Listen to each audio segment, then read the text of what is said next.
Well, hello, everyone, and glad that you're here. I'm John Dupuy, CEO of iAwake Technologies, and I have with us today Joe Kao. Welcome, Joe.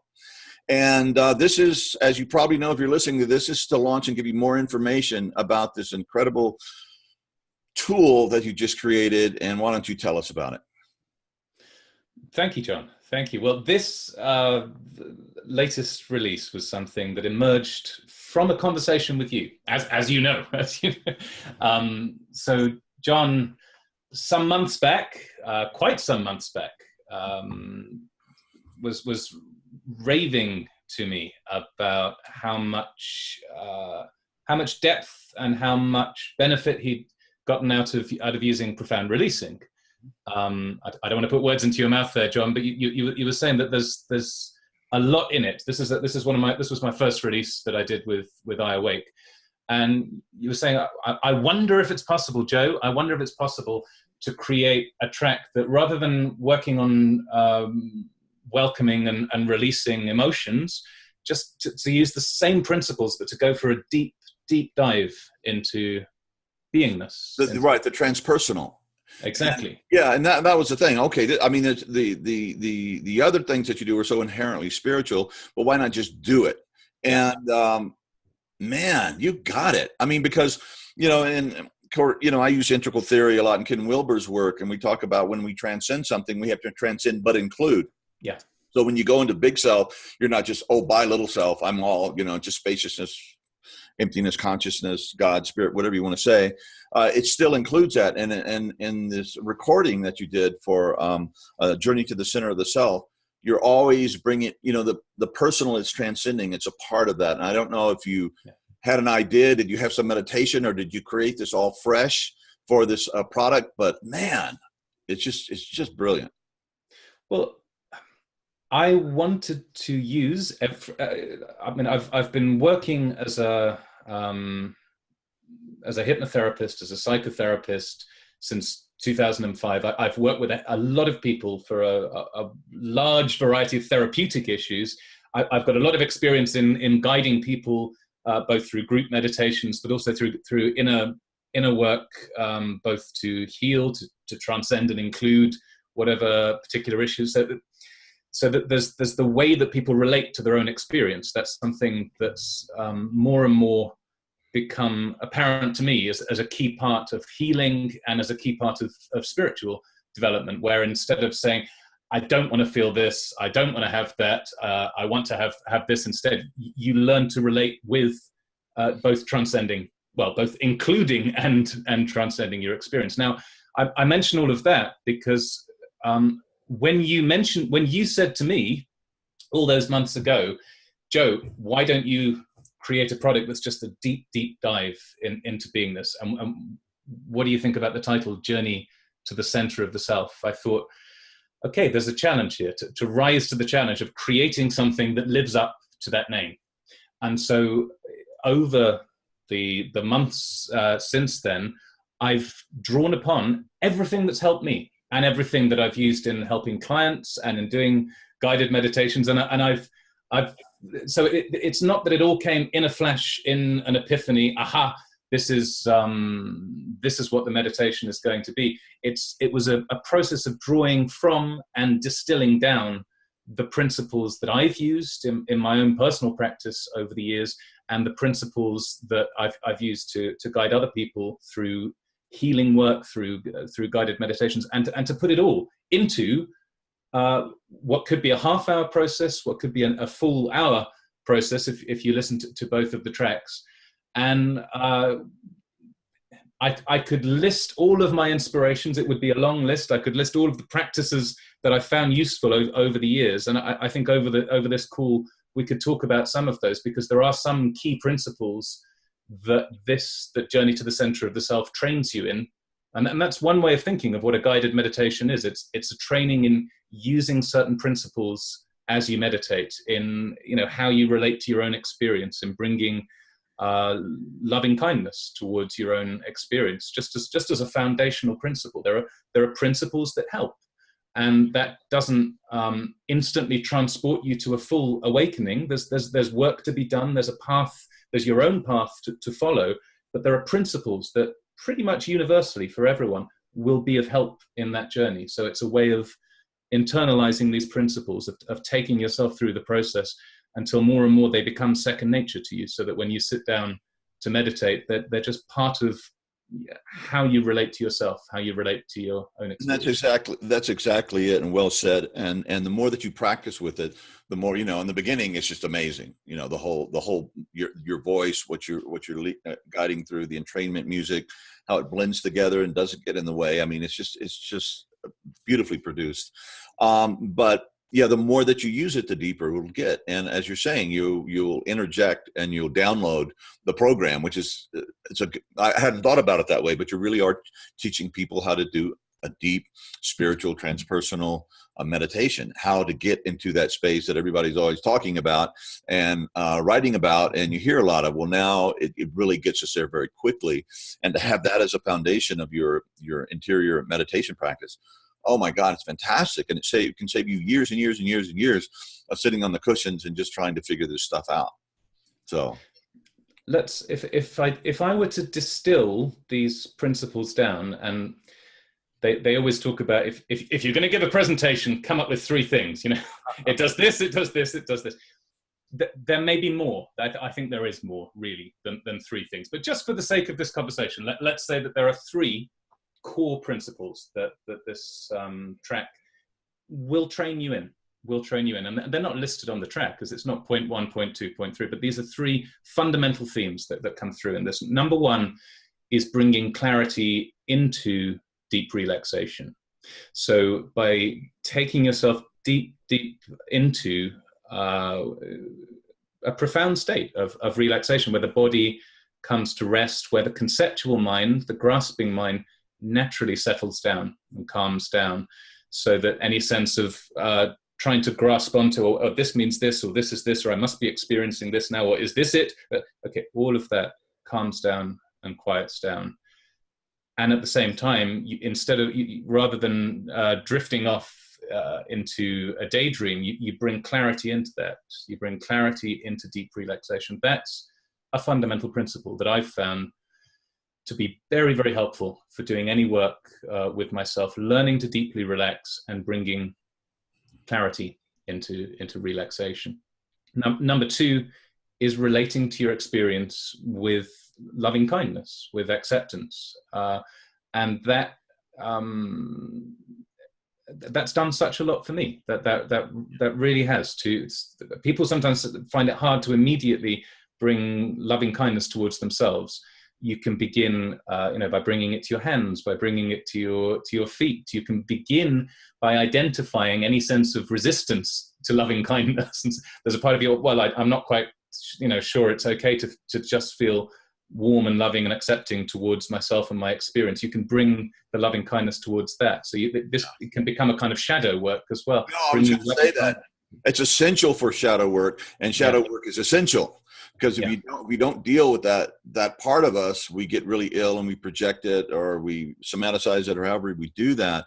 But essentially, if you're going to go into these dark, unconscious places where all the dragons, the scary stuff lives, you're going to have to be able to relax and approach it with loving kindness. Because if you're judgmental, it'll just stay cut off. And so, being able to cultivate this practice is essential for any psychological or deep spiritual work. You've got to be able to do that. And absolutely, John, absolutely. And maybe there's more to this when I say 3 things. Maybe there is something in these 3 things, because for a long time I've used as a foundation for my own practice that working with the 3 dantians in Taoist meditation. And if nothing, I think there's more to them than just this. But if nothing more than a mnemonic as a way of remembering to do all of this, you have the lower dantian of centering yourself in the core of your body, of centering yourself, which links to that profound relaxation that I was talking about, of quieting everything down, of sinking and centering yourself in one point in hara, and being present and grounded. Then there's working with the heart.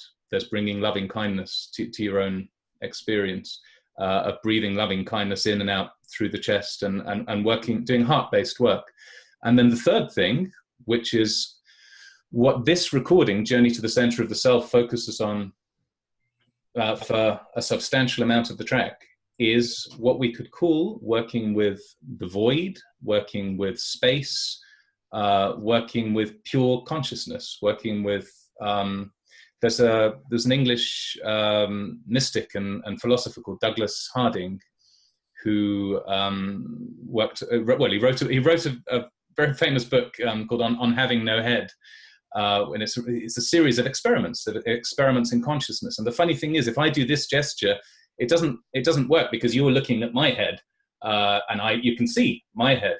But from your subjective experience, you are a porthole. You are where your head is. Your subjective experience of reality right now is a hole. There's a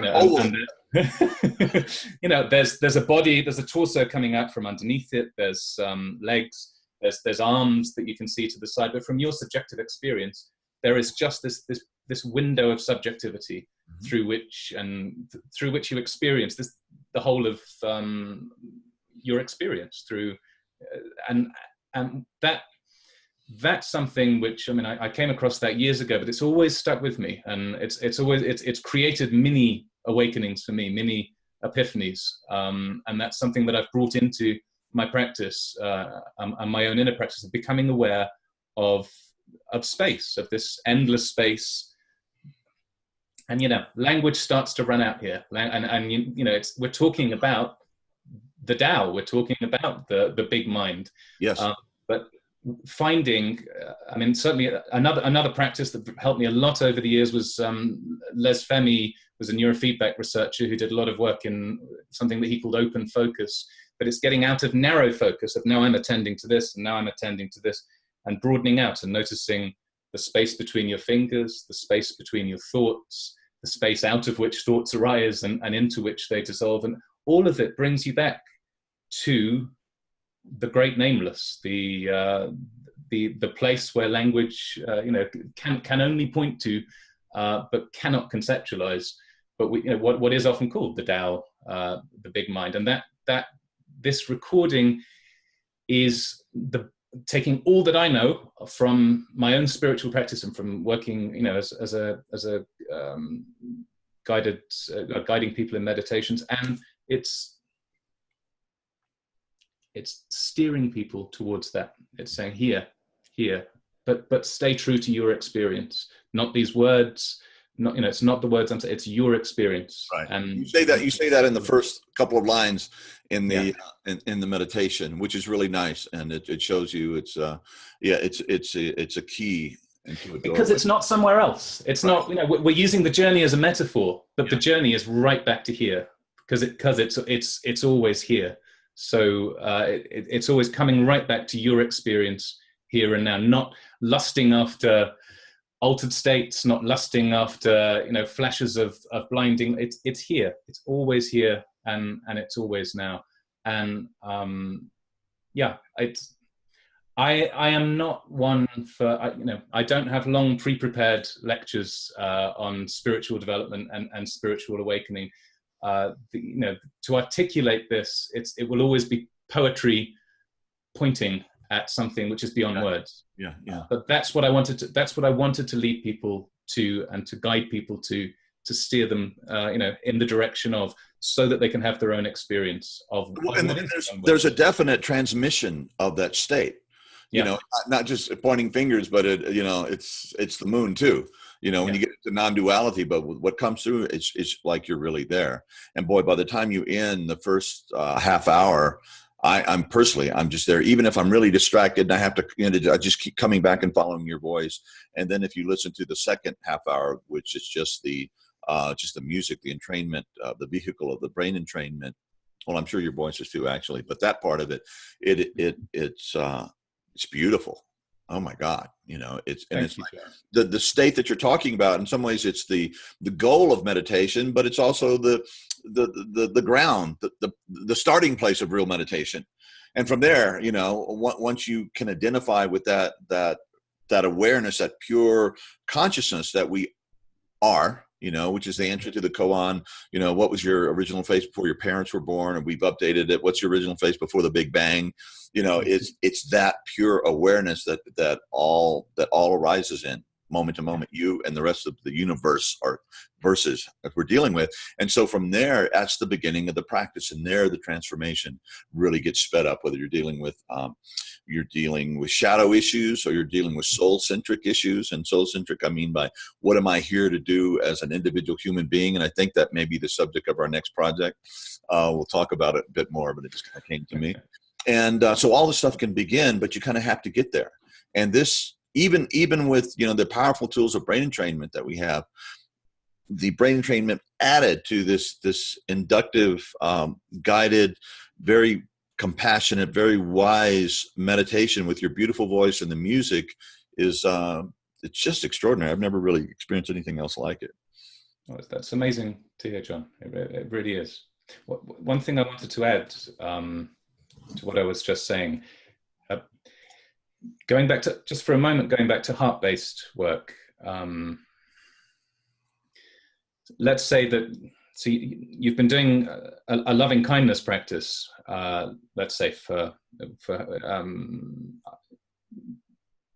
it could be for years and years of your life. It could be just for the last 5 minutes. But let's say that you reach a place of acceptance, of accepting something that for a long time you'd been pushing away, that you'd been resisting, and there can be this beautiful softening and dissolving and opening, and it can be very, very moving. And I'm British, but tears have sometimes gone down. It can soften. It can even soften someone who grew up as British. Yeah, exactly. But so my point is this: that then the mind can be tricksy. The mind can then, you can get a sense of wanting to hold on to that, of wanting to grasp onto it, of wanting to recreate it. Yes. So direct experience becomes a conceptual representation to kind of, I must preserve that, or next time I do that meditation, I must get back. And it's a natural thing to want to recreate or go to blissful states of oneness. I mean, it's just a human thing. But as you're saying, it can become something to get hung up on and stop your forward progress. So you have to learn, while you do appreciate it and you appreciate the self-appreciating and really digging it, you don't grasp it. You just stay in that openness and that spaciousness. So within heart-based work, you can do that in very, very small chunk ways of, and I mentioned before about, if there's a little bit of resistance to it, or a little bit of skepticism, or a little bit of grasping, you include those in the welcome. You say, oh yeah, that's the human skeptical part of my mind that says, oh, this is all bull, finish with whatever syllable you want. But welcoming the humanity in that, welcoming all of these different human traits within yourself and giving yourself permission to be human. Now, okay, with that as a foundational point, what I then wanted to say was the same thing is true when you go into a much, much more expanded sense of self, when you go into what's sometimes called big mind, this identifying, a non-dual state, but whatever you want to call it, identifying as the Tao, as the big flow. There's still the same tricksiness of the mind that, however long afterwards or in the midst of it, can start to conceptualize it and say, oh wow, yeah, I feel like a big sphere. I feel like a big sphere that encompasses the whole universe, which is your mind's way of representing something that cannot be represented, something that goes beyond representations. But there's still the representational aspect of the mind, trying to make sense of things. So within this journey to the center of the self, I wanted to work with that. So it's not just about going into the void and into the Tao and into that which cannot be named. It's then noticing, and how do you represent yourself like that? And then what's beyond that representation? What's beyond? So it's acknowledging the slight tricksiness of the conceptual mind, and allowing for that to be human, and then noticing what's beyond those representations, noticing the space out of which they arise and into which they dissolve. And I know that this is valuable. I've certainly found it very valuable over the years for myself. It's having that not that ability to clock. Okay, that's a conceptualization, that's a representation, and what's beneath that, what's beyond that, and sinking into that, and doing that gently. That they going right back to mindfulness 101, doing it with just gentle persistence of okay. Well, and also non-dually, you get to the point where my mind conceptualizing is also the Tao. Yeah. It's the mind conception, the Tao exactly. Being a mind conceptualizing. That's what exactly. It is. And so at a certain point, you get to the point where it's, hey, whatever it is, where I'm thinking about football. This is like the Tao being distracted from meditation and thinking about the football game that's going to happen this weekend. Or anyway, at a certain point, we have to differentiate it. Then we bring it back, and it all is just what is, and thou art that, right? So, anyway, this could be a whole meditation course. Sure. And I'm so glad that people are getting to, feeling the quality of your spirit and your soul and your mind, Joe, and knowing that they're going to be going on this journey with you. I mean, you put yourself into this. Yeah. Well, some of the things I'm saying to you right now, John, are things that I've never said before, because my job, what I do with people, I've extensively trained in Ericksonian hypnotherapy, and I've taught classes, in different countries, and there's a lot I've done where I can speak very eloquently, I like to think anyway, and clearly about how hypnotherapy works, about how brief therapy works, and I have led guided meditations. But I mentioned just a little earlier on, I am not a lecturer in the spiritual path. This is my own personal experience that I'm attempting to articulate here, and I can guide people through processes, but actually describing what is nameless. I find myself, my mind trips up a bit, and I think that's okay. I think because if you're overly confidently drawing, this is exactly how spiritual states are, and this is exactly the concept of it. Those concepts are probably things to hold lightly in and of themselves, because there does come a point when what we're talking about is formlessness, and formlessness as a word is just a word, but the experience of what we're talking about goes beyond words. So arguably we could sit here in silence. And and part of it's great because you're a very eloquent speaker, but you haven't talked about this a lot. So you're bringing not only the spontaneous, based on many, many years of your own experience, but talking about it. So there's a beginner's mind, and it's charming that actually you're not giving your made up, your cliched speech that you deliver all over the place. This is like creating it as we're having this conversation, and that's. That's how I work. It's brilliant. Exactly. And I wanted to ask you also, so tell us a little about the music that you created, and what brainwave states and what kind of technology you're using to bring people into entrainment. Sure.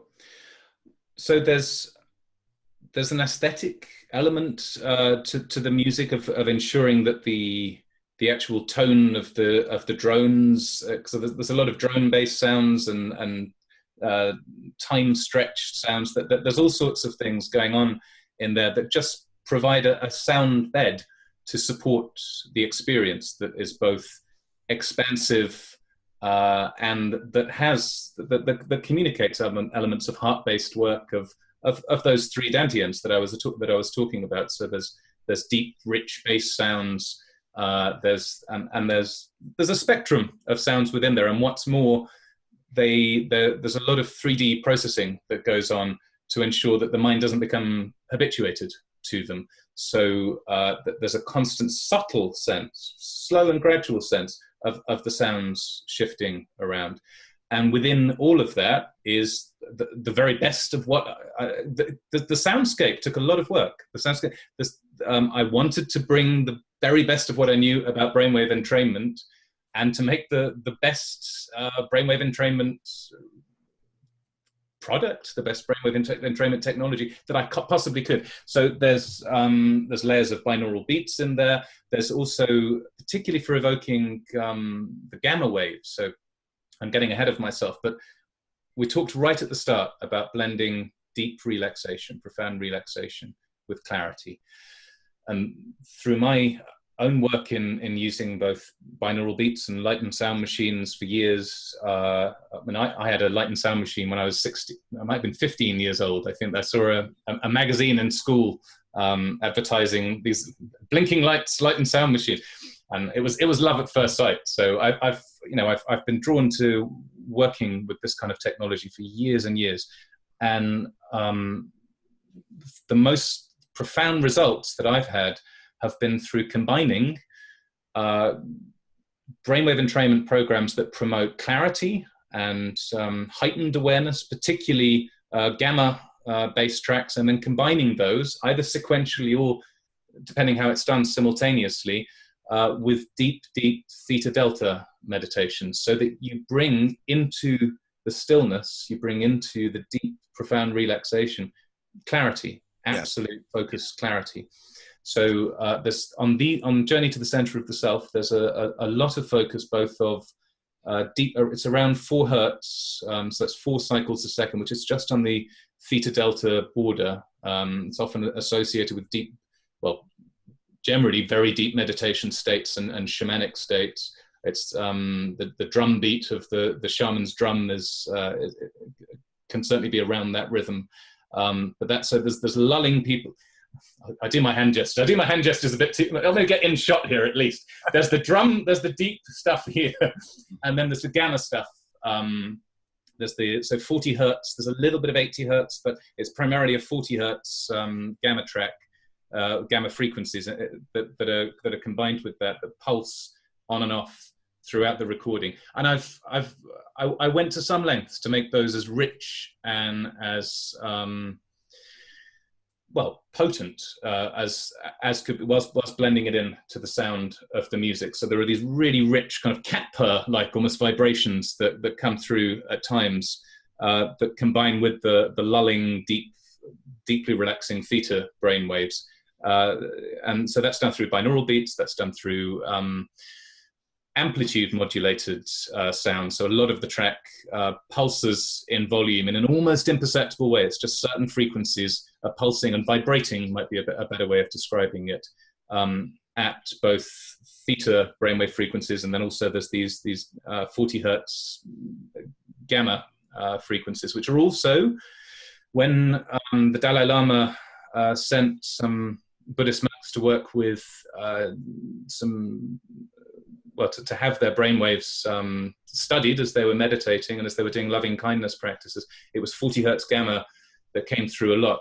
So gamma is both associated with heightened awareness and also with loving kindness practices, of metta practices.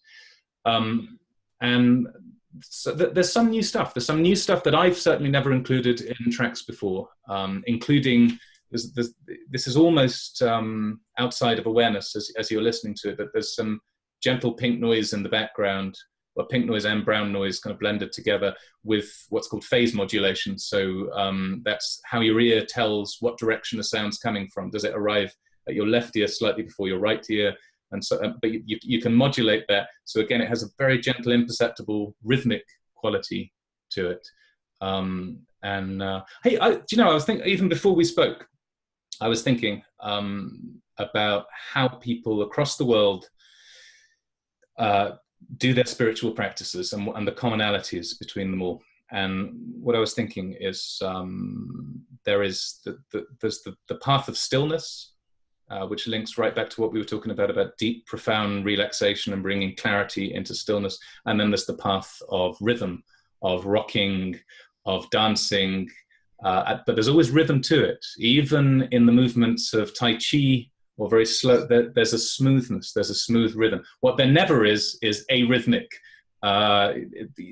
So that's those are the movements of more anxious, sort of like frightened animal kind of thing. But there's never that. So what we're doing is combining these two paths to awakening, of complete stillness, of deep relaxation, with the rhythmic sounds being there embedded at all frequencies within the music, from just at the upper limits of human hearing, the lower limits.